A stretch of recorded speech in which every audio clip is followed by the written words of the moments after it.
Déjà, en ce qui concerne la communication animale, il faut savoir qu'il existe d'autres termes, comme communication extrasensorielle, voire de télépathie, ou encore communication intuitive.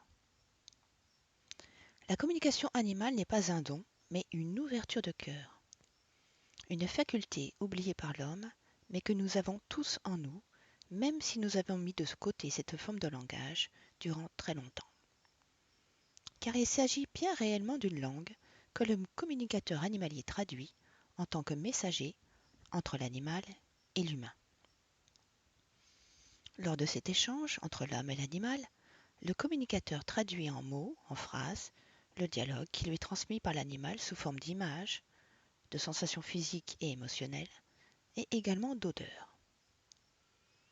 Quand on reprend les synonymes du mot communication, on trouve les mots communion, télépathie, transmission, échange, avis, confidence, message, renseignement, témoignage, etc.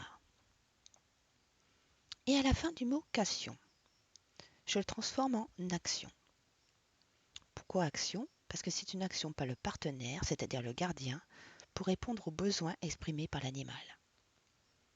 Donc petite parenthèse, j'emploie volontairement le mot gardien et non propriétaire, car nous sommes les gardiens du bien-être de l'animal.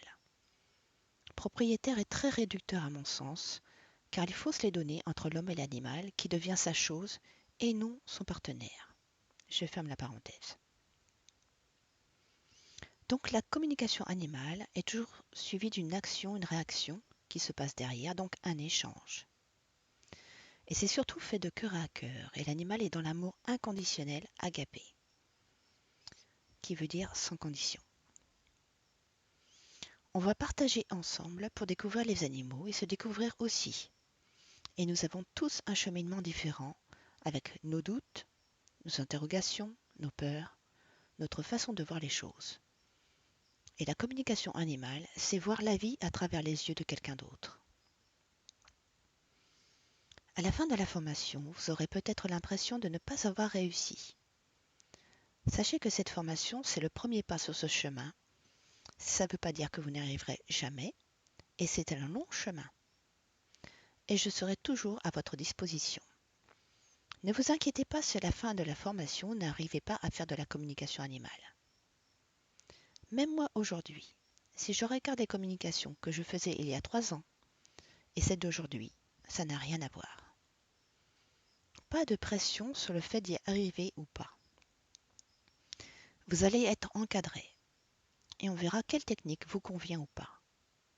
Vous partirez avec un trousseau de clés à la maison et donc ce sera à vous d'ouvrir les portes.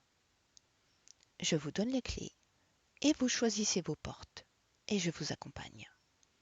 Ça donnera ce que ça donnera. Encore une fois, prenez ce qui vient sans rien attendre. Lâchez le mental.